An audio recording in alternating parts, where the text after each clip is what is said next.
I am Sarah, 35 years old and mother to the sweetest 10-year-old twins Mason and Lily.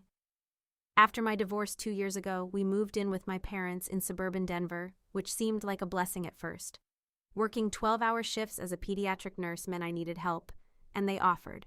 My relationship with them had always been complicated, but I tried to make it work.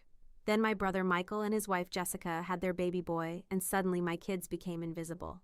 I never imagined my own parents would betray us so completely. If you are enjoying this story, drop a comment about where you are watching from and hit that subscribe button to join our storytelling family for more real-life drama. When my husband Ryan and I split up after 12 years of marriage, I was devastated not just emotionally, but financially. We had built our life around his income as a software engineer, while I worked part-time as a nurse to accommodate raising our twins. The divorce left me with shared custody, minimal alimony, and the sudden need to work full-time to support myself and my children. My parents, Dorothy and Frank, offered their home as a temporary solution. Just until you get back on your feet, my father had said with a pat on my shoulder. I was grateful despite our complicated history. Growing up, I had always been the responsible one, the one who followed rules and met expectations, while my younger brother Michael was the golden child who could do no wrong. I spent 8 years putting myself through nursing school specializing in pediatrics because I loved working with children. My path wasn't flashy, but steady. Michael, on the other hand, dropped out of college, started a tech business that my parents funded, and was now making 6 figures at 32. The pattern of favoritism was so deeply ingrained that I hardly noticed it anymore. Mason and Lily were wonderful kids, each with their own distinct personality. Mason was the creative one, always drawing or building something with a sensitivity that sometimes made life challenging for him. Lily was my little athlete and advocate, outspoken and confident, the first to stand up when she saw something unfair. They were both doing well in school despite the upheaval of the divorce and move. Our initial arrangement with my parents seemed positive. They converted their home office into a bedroom for the twins, and I took the guest room. I contributed to groceries, did most of the cooking, and made sure the kids were respectful of their grandparents' space and routines. I worked 12-hour shifts at Denver Children's Hospital, sometimes overnight, which meant my parents helped with school drop-offs and pickups when needed. The plan was to save enough for a security deposit and first month's rent on our own place within a year. I was careful with money, taking extra shifts when possible, and putting aside as much as I could. The housing market in Denver was expensive, but I was determined to give my children stability again. Then Michael and Jessica had their baby little Noah, and everything changed. My parents had always favored Michael, but their reaction to his baby was something else entirely. They transformed the formal dining room into a nursery, despite the fact that Michael and Jessica had their own 4-bedroom house in Cherry Creek. They bought expensive baby equipment that would only be used during visits. My mother started canceling plans to help with my kids if Michael needed anything at all. "Your brother needs more support right now," she would say. "He's new to parenting." The irony that I had been a single parent for 2 years somehow escaped her. At first I tried to be understanding. New babies are exciting, and this was their first grandson. Mason and Lily had been their only grandchildren for 10 years, so perhaps they were just enjoying the novelty. I encouraged my kids to be patient and kind, explaining that little Noah needed extra attention because he was so small. The favoritism was subtle at first. Christmas gifts that were noticeably more expensive for Noah than for my children. Comments about how Noah looked just like Michael did as a baby, while Mason and Lily had always been said to resemble their father more than me. Small things, but they accumulated. I tried to compensate by creating special time just for us. We would go to Washington Park on my days off or have movie nights in my bedroom. I started a savings chart on my bathroom wall where the kids could see our progress toward getting our own place. Just a few more months, I would promise them. We'll have our own home by Christmas. But as spring turned to summer, the tension in the house grew. My parents became increasingly critical of my parenting decisions, from what I fed the twins to their bedtimes, to how much screen time they were allowed. Meanwhile, Michael and Jessica could do no wrong with Noah, even when they would show up hours late for family dinner or cancel plans at the last minute. I was walking a tightrope, trying to shield my children from the reality that their grandparents were treating them differently, while also trying to maintain a peaceful household. I needed my parents' help. After all, I couldn't afford childcare on top of saving for our move. By the end of summer, my savings account was growing steadily. I had calculated that by November, I would have enough for a modest 2-bedroom apartment. Just 3 more months of patience, I told myself. 3 more months of biting my tongue and reminding my children that we were guests in their grandparents' home. 3 more months of watching my parents dote on Noah while barely acknowledging Mason and Lily's achievements. I had no idea how much worse things would get before those 3 months were up. The situation escalated dramatically in September when Michael called a family meeting. He and Jessica sat at my parents' kitchen table with baby Noah dressed in an outfit that probably cost more than my entire weekly grocery budget. "We've got some exciting news," Michael announced, looking at our parents rather than at me. "We're finally doing that major renovation on our house, the one we've been talking about for ages." My mother clasped her hands together. "That's wonderful, sweetie. The thing is," Jessica continued, bouncing Noah on her knee, "we'll need somewhere to stay during the construction. It should only be about 6 to 8 weeks. Before I could even process what was happening, my father was nodding enthusiastically. "You'll stay here, of course. We have plenty of room." I cleared my throat. Actually, we're a bit tight on space already with the 5 of us. I gestured to myself, the twins, and my parents. My mother shot me a look. "Family helps family, Sarah. It's only temporary." And just like that, the decision was made. No one asked how I felt about it. No one considered what this would mean for Mason and Lily. No one acknowledged that I had been told the same thing about our temporary stay, which was now approaching the 2-year mark. Michael and Jessica moved in the following weekend. My father helped them set up a portable crib in their room for Noah, though he had never once offered to help assemble the twins' beds when we moved in. My mother cleared out an entire closet for Jessica's clothes while my things had remained in suitcases for months before I eventually bought a small dresser myself. The changes were immediate and jarring. Suddenly, Mason and Lily were told to keep their voices down throughout the day because Noah is napping. Their toys, which had been limited to their bedroom and a small corner of the living room, were now considered clutter and repeatedly put away in boxes. The television, which they had been allowed to watch for an hour after school, was now perpetually tuned to shows Jessica wanted to watch. When I came home from a long shift one evening, I found Lily sitting on the back porch alone and upset. "What's wrong, honey?" I asked, sitting beside her. "Grandma said I was being too loud with my jump rope in the backyard." She sniffled, but Noah wasn't even sleeping. He was in the living room with Aunt Jessica. She just didn't want to hear me counting my jumps. That same week, Mason came home from school excited about an art project he'd been working on. He'd been selected to represent his class in a district-wide exhibition. When he tried to show my mother, she waved him away. "Not now, Mason. I'm helping Jessica pick out new curtains for their house." I watched my son's face fall, and something inside me hardened. That night, after the kids were asleep, I tried to have a conversation with my parents. "I understand that Michael and his family need help right now." I began carefully, "but I'm concerned about how Mason and Lily are being treated. They feel like they're not important anymore." My father frowned. "They're being oversensitive. Kids need to learn that babies require more attention." "Noah isn't even here most of the day," I pointed out. "Michael takes him to daycare before he goes to work, and Jessica picks him up on her way home. Mason and Lily aren't asking for attention during those hours." My mother sighed dramatically. "You always were jealous of your brother, Sarah. I thought you would have outgrown that by now." I was stunned into silence. Was that really how they saw me? As a jealous sibling, rather than a concerned mother? The situation continued to worsen. Jessica began rearranging items in the kitchen without asking, complaining about the healthy snacks I bought for the twins, and leaving her laundry in the machine for days. Michael acted as if he owned the house, inviting friends over for watch parties without checking if anyone else had plans to use the living room. One evening, I overheard Michael and my father discussing financial matters. "We might need to extend the renovation timeline," Michael was saying. "The contractor found some issues with the foundation." "Stay as long as you need," my father replied. "This is your home, too." I thought about how I had never been told that despite contributing to household expenses and doing most of the cooking and cleaning, instead I was regularly reminded that their help was temporary and conditional. The breaking point came during a Sunday dinner in early October. My mother had prepared all of Michael's favorite foods, none of which my children particularly enjoyed. When Mason politely asked if there was anything else he could eat, my mother told him he was being ungrateful. "When I was growing up, we ate what was put in front of us," she said sternly. Later in the meal, Noah threw his entire plate on the floor and everyone laughed indulgently. He's just exploring his world, Jessica explained, making no move to clean up the mess. The double standard was so blatant that even my usually diplomatic son noticed. How come Noah can throw food, but I can't ask for a sandwich? He whispered to me. I had no good answer for him.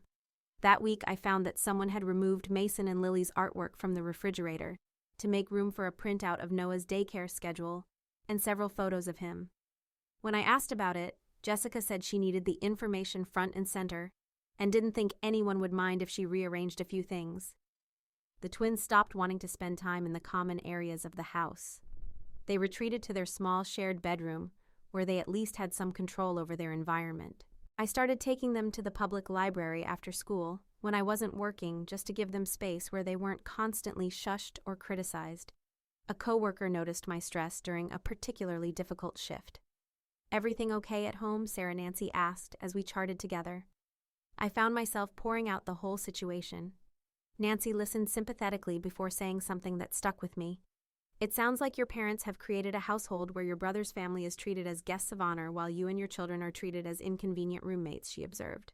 That's not a healthy environment for any of you. She was right.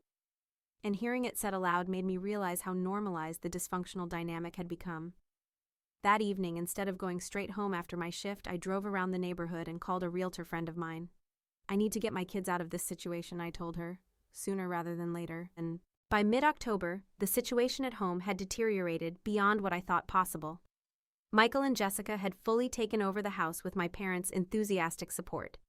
Their renovation, originally scheduled for 6 to 8 weeks, had now been extended indefinitely due to complications that Michael was vague about whenever I asked. I came home one day to find that my parents had purchased a special high chair for Noah, one that cost nearly $400 according to the box I found in the recycling.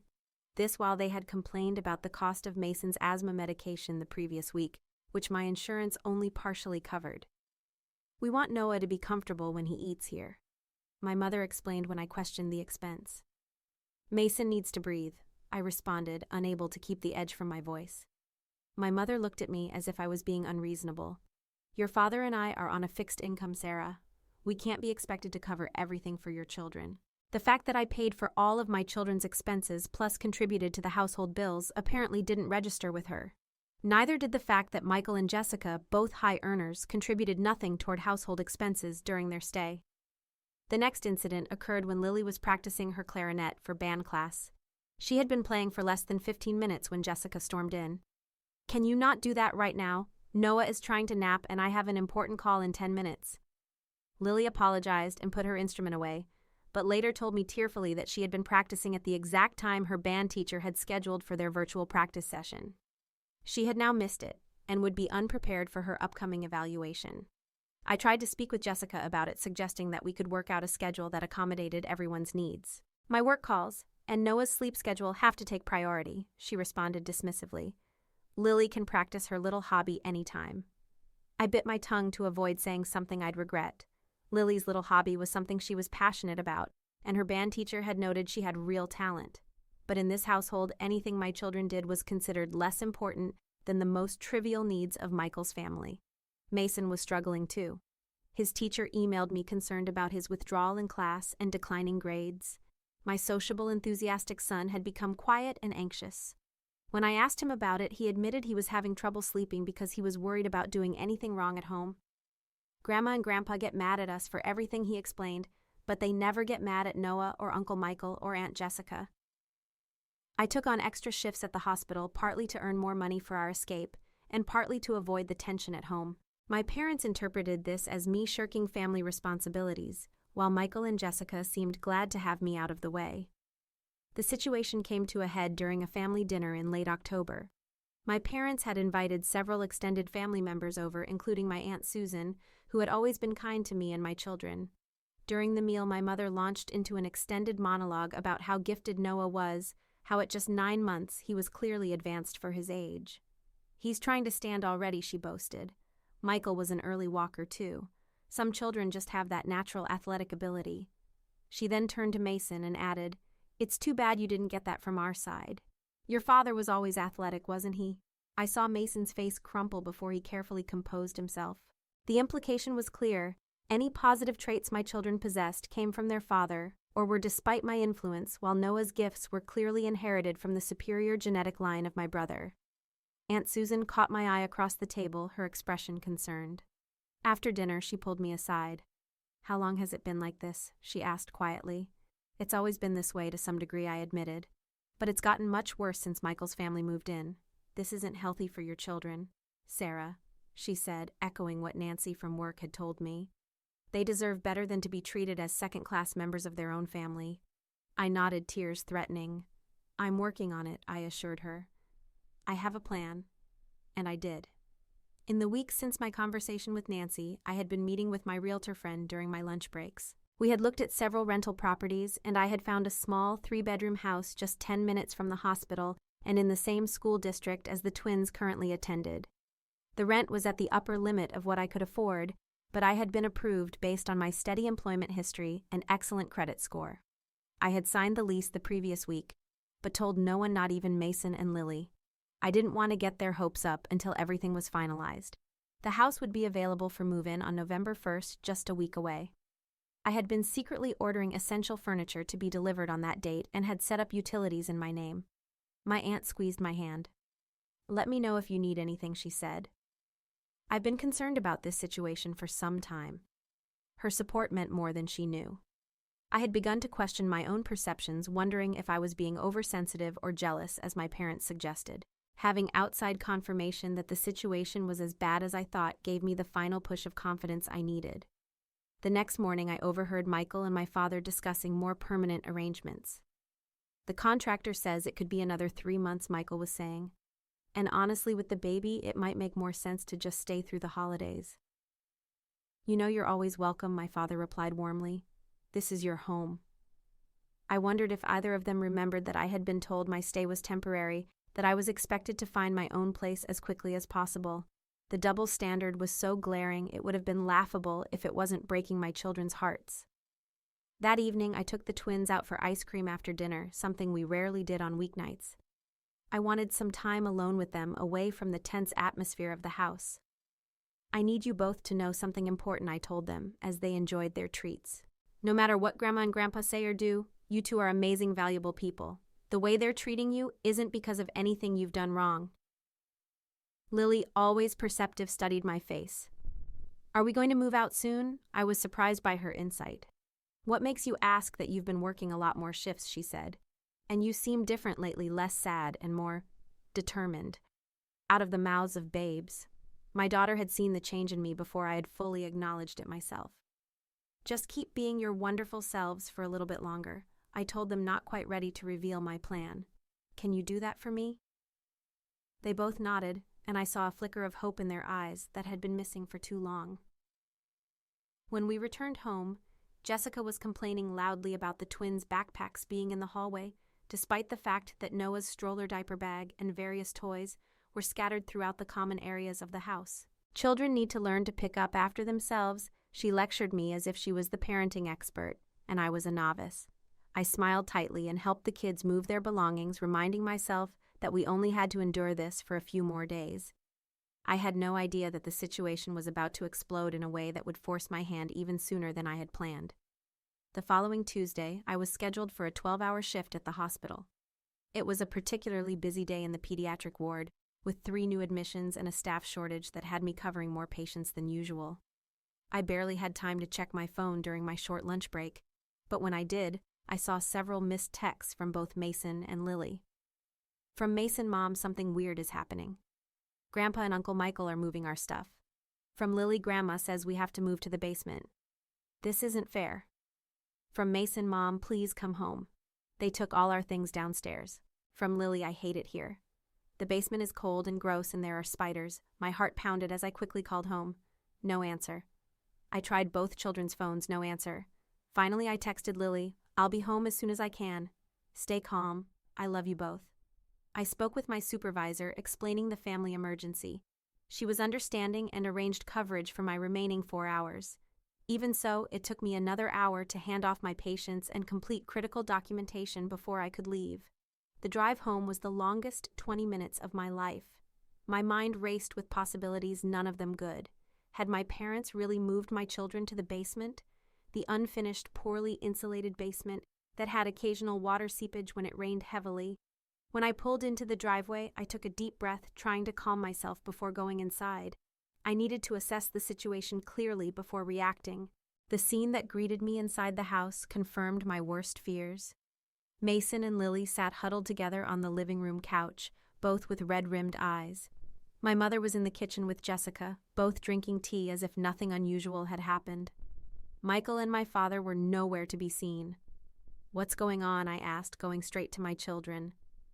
Lily jumped up and threw her arms around me. They moved all our stuff to the basement without asking. They said we don't deserve the good rooms upstairs. Mason nodded miserably. Grandpa said Uncle Michael's family needs more space because they're more important right now. I hugged them both tightly, my anger building, but keeping my voice calm for their sake. "Let me talk to Grandma and see what's happening." In the kitchen, my mother barely looked up when I entered. "You're home early," she observed. "Why are my children's belongings in the basement?" I asked directly. Jessica sipped her tea. "We needed to make some adjustments to the living arrangements. Michael and I need a nursery for Noah plus space for my home office now that my company has gone remote. So you decided to move Mason and Lily to the unfinished basement without discussing it with me." First, my voice was deadly quiet. My mother finally met my eyes. It was the logical solution. The children are older and can adapt more easily than a baby. Besides, Noah deserves the best rooms. He's here all day while your children are at school. The casual cruelty of her statement took my breath away. My children deserve a safe, comfortable space just as much as Noah does. "Don't be so dramatic, Sarah," my mother dismissed. "The basement is perfectly fine. We put their beds down there and everything. The basement has mold in one corner, gets freezing cold at night, and the ceiling is unfinished," I pointed out. "Not to mention there's only one small window that doesn't even open properly." "They'll manage," my mother said with finality. "Family means making sacrifices." Apparently in her mind, family only meant my children should sacrifice, never Michael's. At that moment, my father and brother came in through the back door. "Oh, good, you're home," my father said when he saw me. "We've made some changes that we need to discuss." "Yes, I can see that," I replied, fighting to keep my tone level. "You moved my children's belongings to the basement without my permission." Michael shrugged. "We need the space upstairs. Noah is getting more mobile and needs room to develop properly. Plus, Jessica needs a quiet space for her work calls. And my children need a safe, appropriate bedroom," I countered. "The basement is fine," my father said dismissively. "I put in some extra lights and laid down some old carpet scraps. They should be grateful they have a place to stay at all." I stared at him, truly seeing him for the first time. This man who had raised me, who I had spent years trying to please, had just revealed exactly how little he valued me and my children. "Mason has asthma," I reminded them. "The basement is damp and has visible mold. It could trigger a serious attack." "You're overreacting as usual," Michael said with an eye roll. "Kids are resilient. Jessica and I grew up in much worse conditions, didn't we?" Honey Melissa nodded in agreement, though I happened to know she had grown up in a 5-bedroom house in an affluent suburb. I looked around at the 4 adults who had made this decision. None of them showed a hint of remorse or understanding. To them, this was perfectly reasonable. The golden child's family deserved the best, while my children deserved whatever scraps were left over. I walked back to the living room where Mason and Lily waited anxiously. They looked up at me with such trust, such hope, that I would fix this situation. In that moment, something crystallized within me, a calm certainty about what needed to happen next. I smiled at them, a genuine smile despite the circumstances, and said 3 words that would change everything: "Pack your bags." They looked confused, but I just nodded encouragingly. "Trust me," I said. "Pack everything important to you. We'll get the rest later." My father had followed me into the living room and overheard. "Oh, for heaven's sake, Sarah, stop being so dramatic. No one is asking you to leave." I turned to him, still smiling. "No, Dad. You just made it abundantly clear where my children and I stand in this family, and we deserve better." "What are you talking about?" my father sputtered as Mason and Lily looked between us with wide eyes. "Go on, kids," I said gently. "Go pack your backpacks with your most important things. We'll come back for the rest tomorrow." As they hurried upstairs, my mother entered the living room. "What nonsense is this now? You can't just leave because things didn't go your way." Michael and Jessica followed Noah, perched on Michael's hip. The gang was all here for the showdown, it seemed. "This isn't about things not going my way," I explained calmly. "This is about basic respect and consideration, which has been sorely lacking in this household." "We've given you a roof over your head for nearly 2 years," my father exclaimed. "How dare you talk about lack of consideration?" "Yes, you have," I acknowledged, "and I've been grateful. I've also contributed financially, done most of the cooking and cleaning, and made sure my children respected your rules and space. But today you crossed a line." Jessica scoffed. "It's just a bedroom rearrangement. You're being ridiculously oversensitive." I turned to her. "Is that what you would call it if someone moved your child to an unsuitable space without consulting you first?" She had no answer for that. "The basement is perfectly adequate," my mother insisted. "We raised you and Michael without all these special accommodations kids seem to need nowadays." "The basement has mold," I repeated. "Mason has asthma. It's also cold damp and has inadequate emergency exits. It's not a legal bedroom by any housing code standard." My father waved his hand dismissively. "Those codes are just government overreach." I almost laughed at the absurdity. Safety regulations were now government overreach when they inconvenienced him. But I suspected he'd feel differently if he was the one being relegated to substandard accommodations. "Where exactly do you think you're going to go?" Michael asked with a smirk. "It's not like you've been saving much, what with your spending habits." And there it was, the fundamental misunderstanding they all shared. They saw me as financially dependent and irresponsible despite all evidence to the contrary. They truly believed I had no options, no agency, no ability to stand on my own. "That's where you're wrong," I said quietly. "I've been saving since the day I moved in here. I've been working extra shifts and building my emergency fund. And 3 weeks ago, I signed a lease on a house not far from here." The stunned silence was deeply satisfying. My mother recovered first. "You were planning to leave without telling us?" she asked, voice trembling with manufactured hurt. "I was planning to give you proper notice next week," I clarified. "The house isn't available until November 1st. But today's events have accelerated my timeline." "You can't be serious," Michael said. "Where are you going to stay until then?" "That's no longer any of your concern," I replied. In truth, I had already spoken with Nancy from work, who had offered her guest room for a few days if needed. My father's face had turned an alarming shade of red. "After everything we've done for you, this is how you repay us. By sneaking around behind our backs and then storming out over a minor disagreement." "Minor disagreement," I repeated incredulously. "You moved my children's belongings to an unsafe space without my knowledge or consent. You told them to their faces that they don't deserve the same comfort and consideration as their cousin. That's not minor, Dad. That's a fundamental statement about how you value them and me." Lily and Mason came back downstairs, each with a backpack and a small bag. Lily was clutching her clarinet case, and Mason had his favorite drawing supplies and the stuffed dragon he'd slept with since he was 3. "We're ready, Mom," Lily said, her voice stronger than I'd heard it in weeks. "This is ridiculous," my mother declared. "You can't seriously be leaving right now." "We are," I confirmed. "We'll come back tomorrow to get the rest of our things when everyone has had a chance to calm down. If you walk out that door, don't expect to be welcomed back with open arms," my father threatened. I looked at him sadly. "I stopped expecting that a long time ago, Dad." Michael stepped forward, suddenly realizing this was actually happening. "Come on, sis, let's talk about this rationally. There's no need to make a scene in front of the kids." "My children have already been shown exactly where they stand in this family's hierarchy," I responded. "There's nothing more to discuss tonight." I helped Mason and Lily put their bags in the car, while my family watched from the porch, expressions ranging from anger to disbelief. They had been so certain of their power over me, so confident in my dependence, that they couldn't process the reality of my departure. As I started the car, my mother rushed over to my window. "Sarah, please. You're overreacting. Come back inside and we'll figure something out." "We'll talk tomorrow," I said firmly, "when I come to get our things." "But where will you go?" she asked, genuine concern finally breaking through her indignation. "Somewhere where my children are valued," I answered simply and drove away. In the rearview mirror, I could see Mason and Lily looking back at the house that had been our home for nearly 2 years. Not with sadness, I realized, but with relief. "Are we really moving to our own house?" Mason asked cautiously. "We have a house waiting for us," I told him, "but we can't move in until next week. Tonight, we're going to stay with my friend Nancy from work." "Is it because of what Grandpa and Grandma did?" Lily asked. I chose my words carefully. "It's because we deserve to live somewhere where everyone is treated with respect and kindness."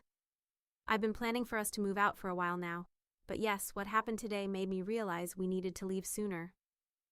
"I didn't like how they talked about us," Mason said quietly. "Like we weren't important." My heart broke a little at his words. You are both incredibly important, I assured them, and anyone who can't see that doesn't deserve to have you in their lives. When we arrived at Nancy's house, she welcomed us warmly, having already prepared her guest room with an air mattress for the kids alongside the queen bed I would use. She had even bought ice cream and rented a movie for us to watch together.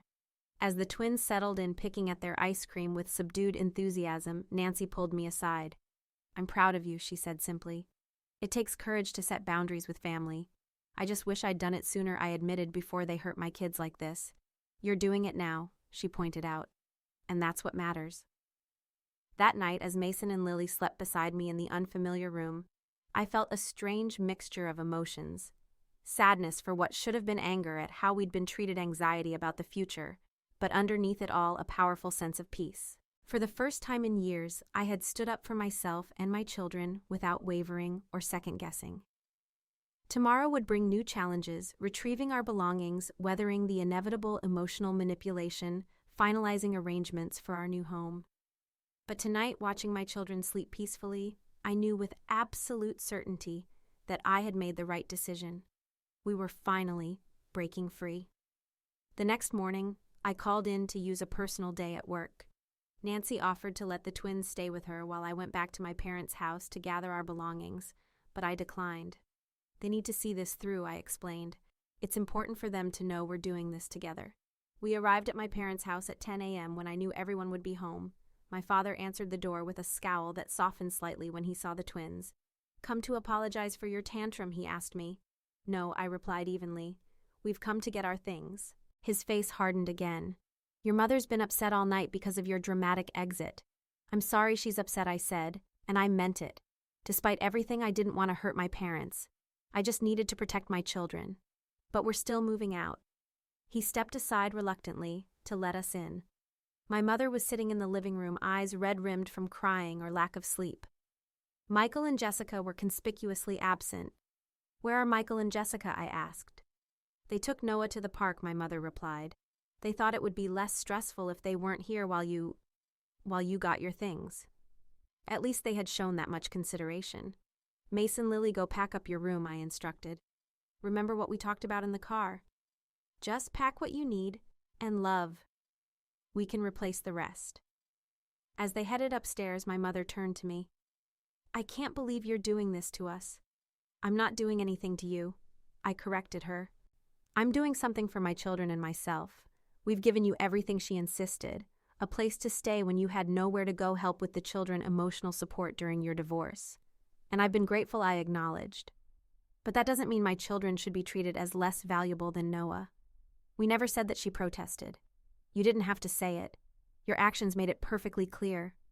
My father joined us, pacing the room. This is about Michael, isn't it? You've always been jealous of him. I shook my head. This isn't about Michael. This is about Mason and Lily being moved to an unsafe basement without my knowledge or consent. This is about you explicitly stating that Noah deserves the better rooms simply because he's Michael's son. You're twisting our words, my mother accused. You said, and I quote, Noah deserves the best rooms. What exactly did you mean by that, if not that my children deserve less? She had no answer. I went upstairs to help the twins pack their belongings. Most of their clothes fit into 2 large suitcases I'd brought. Mason carefully wrapped his favorite books and the science kit he'd received for his birthday. Lily packed her sports equipment and the jewelry box her father had given her last Christmas. When we came back downstairs with the first load, my father was waiting by the door. Where exactly are you going? He demanded. This mysterious house you claim to have rented. We're staying with a friend until our house is ready next week. I explained, though I didn't owe him this information. And how exactly do you plan to afford rent on your nurse's salary? He asked skeptically. The condescension in his tone made something snap inside me. I put down the bags I was carrying and faced him directly. Dad, I make $72,000 a year as a pediatric nurse. I have excellent credit, minimal debt, and I've been saving systematically for nearly 2 years. I'm fully capable of providing for my family without your help. He looked genuinely surprised.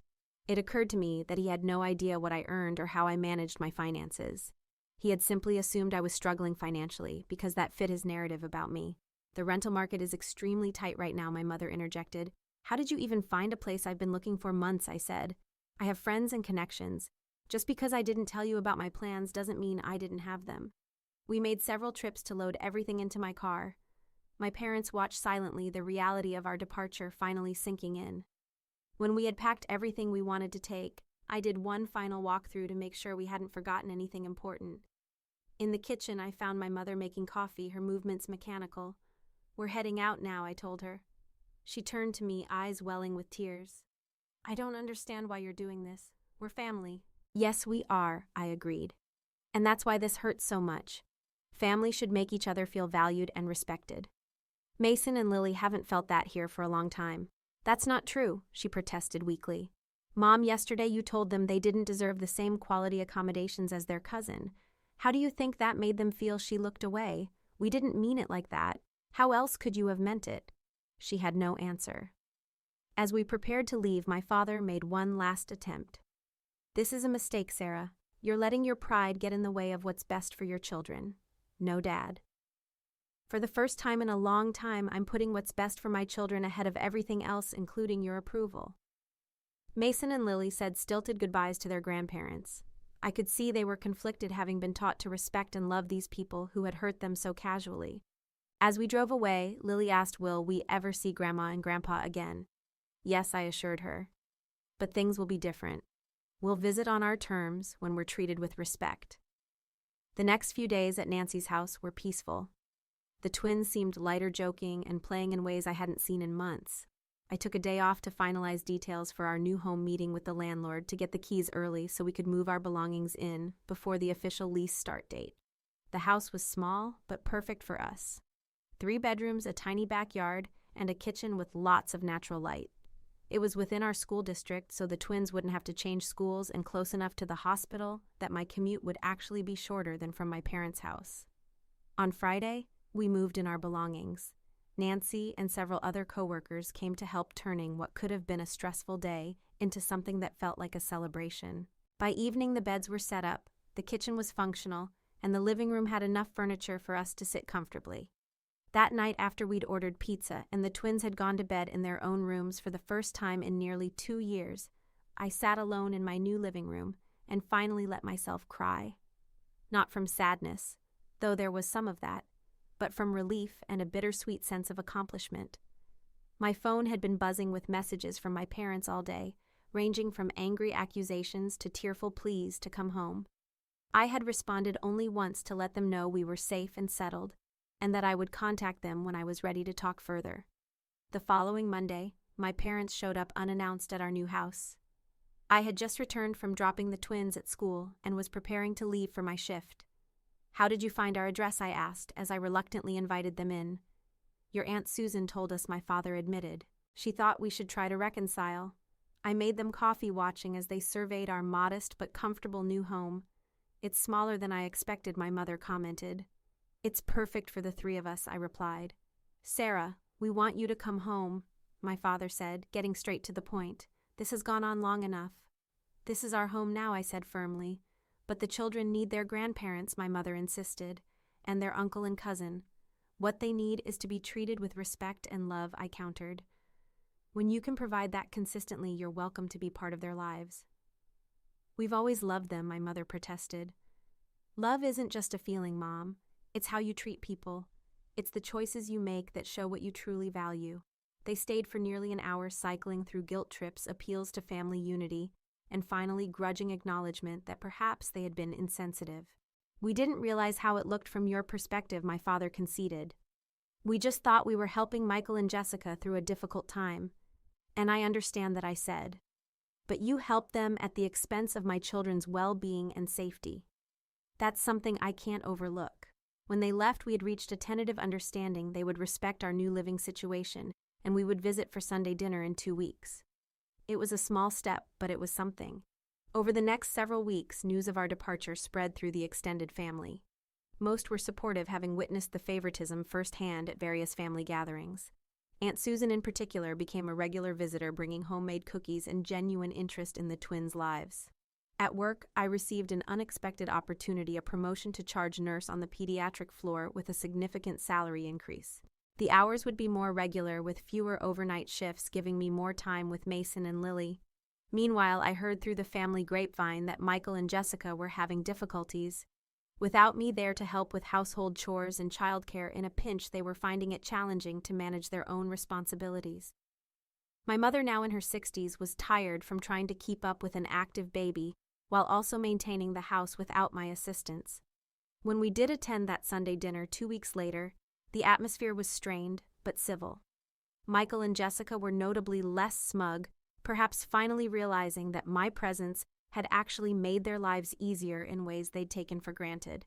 Most importantly, Mason and Lily were happier than I'd seen them in years. Mason's teacher reported that his focus and participation had improved dramatically, and Lily was thriving in her clarinet lessons, practicing daily in her own room without fear of being shushed or criticized. One evening, as I tucked Lily into bed, she said something that confirmed I'd made the right decision. "I like our house, Mom," she said sleepily. "I feel like I can breathe here." Out of all the validation I could have received, my daughter's simple statement meant the most. We had created a home where my children could breathe freely, both literally and figuratively, and that was worth everything we'd gone through to get here. 6 months after our abrupt departure from my parents' home, our lives had transformed in ways I could scarcely have imagined. Our small rental house had become a true home filled with laughter artwork on the refrigerator and the comfortable chaos of family life. Mason and Lily had blossomed, their confidence returning as they settled into an environment where they were valued and respected. My promotion to charge nurse had come with not only a better schedule and increased salary, but also new responsibilities that challenged and fulfilled me professionally. For the first time in my adult life, I felt like I was thriving rather than just surviving. Our relationship with my parents had evolved into something cautiously cordial. The Sunday dinners had become a monthly tradition with clear boundaries established and mostly respected. My mother had slowly begun to acknowledge the favoritism that had pervaded our family dynamics, though my father still struggled to see his role in what had happened. "I've been thinking a lot about last fall," my mother said during one of her visits to our home. She had started coming by occasionally on her own without my father. "I didn't realize how much we were hurting Mason and Lily." "What made you see it?" I asked, genuinely curious about her evolution. She sighed, looking older than her years. "After you left, nothing was the same. Michael and Jessica stayed for another month, but without you there, I was overwhelmed trying to maintain the house and help with Noah. I started to realize how much you'd been doing, how much I'd taken for granted. And then I prompted gently. Michael and Jessica started arguing all the time about childcare, about the renovation that never seemed to end, about money. They moved back to their house before Christmas, even though the work wasn't finished. I wasn't surprised. Michael and Jessica had always presented a united front in public, but I'd glimpsed cracks in their relationship. Without the buffer of my parents' constant approval and my practical support, those cracks had apparently widened. How are they doing now? I asked more out of politeness than genuine concern. "They're in couples counseling," my mother admitted. "Your father thinks it's nonsense, but I think it might help them." Jessica went back to work full-time, and they're struggling with the childcare arrangements. I nodded, feeling a twinge of sympathy despite everything. Parenting was challenging under the best circumstances, and their relationship had never seemed built on the strongest foundation. The most significant change, however, was in my children. Mason's anxiety had all but disappeared, and his natural creativity had re-emerged. He'd joined an after-school art program and was thriving under the mentorship of a patient teacher who recognized his talent. Lily had made the advanced band at school and was talking about trying out for the soccer team in the spring. One evening, as we sat together working on a puzzle, a quiet family ritual we'd established in our new home, Lily broached the subject of her grandparents. "Mom, why do you think Grandma and Grandpa treated us differently than Noah?" she asked, carefully fitting a piece into place. I considered my response carefully. I think people sometimes have fixed ideas about others that make it hard for them to see clearly. Grandma and Grandpa always saw Uncle Michael as special and deserving of extra attention. When he had Noah, they transferred those feelings to him. "But we're their grandchildren too," Mason pointed out. "Yes, you are," I agreed, "and they do love you. They just didn't know how to show it equally or fairly." "Is that why we left?" Lily asked. "Because they weren't fair. We left because everyone deserves to be treated with respect and kindness," I explained. When that wasn't happening, we needed to create our own space where we could all thrive. Mason nodded thoughtfully. I like it better here anyway. At Grandma and Grandpa's house, I always felt like I was in the way. You're never in the way here, I assured him. This is your home, and you belong here exactly as you are. The conversation shifted to other topics, but I was struck by how maturely they were processing what had happened. Children were remarkably resilient when given safety, consistency, and honest communication. In April, an unexpected opportunity arose. A small 3-bedroom house in our neighborhood went up for sale, priced just within my reach thanks to my promotion and careful saving. After consulting with a mortgage broker and reviewing my finances, I made an offer. To my surprise and delight, it was accepted. Becoming a homeowner had been a distant dream when we left my parents' house, something I hoped for in the nebulous future. Now, less than a year later, it was becoming reality. The house needed some cosmetic updates, but was structurally sound and in a great location. Most importantly, it would be ours. When I shared the news with the twins, their excitement was contagious. They immediately began planning how they would decorate their rooms, what color we should paint the front door, where we would plant a garden in the small backyard. Can we get a dog once we move in? Mason asked hopefully. We'll see, I replied, not ready to commit but warming to the idea. A dog would complete our little family in many ways. The process of buying the house brought my father back into our lives in an unexpected way. Despite our still strained relationship, he had experience with home buying and offered to look over the inspection report with me. The roof has at least 5 years left, he said as we sat at my kitchen table reviewing the documents. But you'll want to budget for replacing the water heater sooner rather than later. His practical advice was helpful, and I appreciated that he was making an effort to support me without controlling or criticizing my decisions. It was a small but significant shift in our dynamic. I'm proud of you, Sarah, he said unexpectedly as he was leaving. Buying a house on your own is no small accomplishment. The words I'd longed to hear for most of my life caught me off guard. Thank you, Dad, I managed to reply. I know I haven't always been fair, he continued haltingly. Your mother and I have been talking a lot about how we handled things. I can't change the past, but I'd like to do better going forward. It wasn't a full apology, but coming from my proud, stubborn father, it was monumental. I'd like that too, I told him honestly. The day we closed on the house, Mason and Lily were in school. I signed the papers alone, but took a photo of the keys to show them when they got home. As I stood in the empty living room of our new house, my house, I felt a surge of emotion so powerful it brought tears to my eyes. 2 years ago, I'd been a newly divorced mother, uncertain about my future and dependent on my parents' conditional support. Now I was a homeowner, advancing in my career, and most importantly, providing my children with the stable, loving home they deserved. The journey had been painful at times, forcing me to confront hard truths about my family and myself. I'd had to learn that setting boundaries wasn't selfish, but necessary, that standing up for my children meant sometimes walking away from toxic situations, and that my worth wasn't determined by others' perceptions. We moved into our new home on a sunny Saturday in May, with help from friends, colleagues, and yes, even my parents. The atmosphere was celebratory as we arranged furniture, unpacked boxes, and ordered pizza for everyone who'd helped. By evening, when only my parents remained, we sat together on my new back porch watching Mason and Lily explore the yard. This is a good home, my mother said quietly. You've done well, Sarah. Thank you, I replied, accepting the compliment without qualification or doubt. As the sun set on our first day in our new home, I reflected on the journey that had brought us here. The pain of that October day, when my children had been deemed less worthy than their cousin, had transformed into the catalyst for positive change. Sometimes the greatest betrayals lead to the most necessary departures. What had seemed like an ending the day we packed our bags and left my parents' house had actually been a beginning of self-respect, of true independence, of showing my children what it meant to stand up for yourself and for those you love. Family, I'd learned, wasn't just about blood or obligation. It was about mutual respect, consistent kindness, and the choice to value each person for who they truly were. My children and I had created our own family unit, strong and supportive, and we'd opened our circle to include those who treated us with the dignity we deserved. As I tucked the twins into bed that night in their very own rooms in our very own house, I felt a deep sense of peace. We'd come through the storm and found ourselves on solid ground at last. Have you ever had to make a difficult decision to protect your family's well-being? I'd love to hear your stories in the comments below. If this resonated with you, Please give this video a thumbs up and subscribe to hear more real-life stories of overcoming family challenges.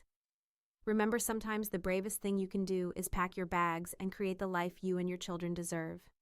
Thank you for listening, and may you always find the courage to stand up for what's right, especially when it's difficult.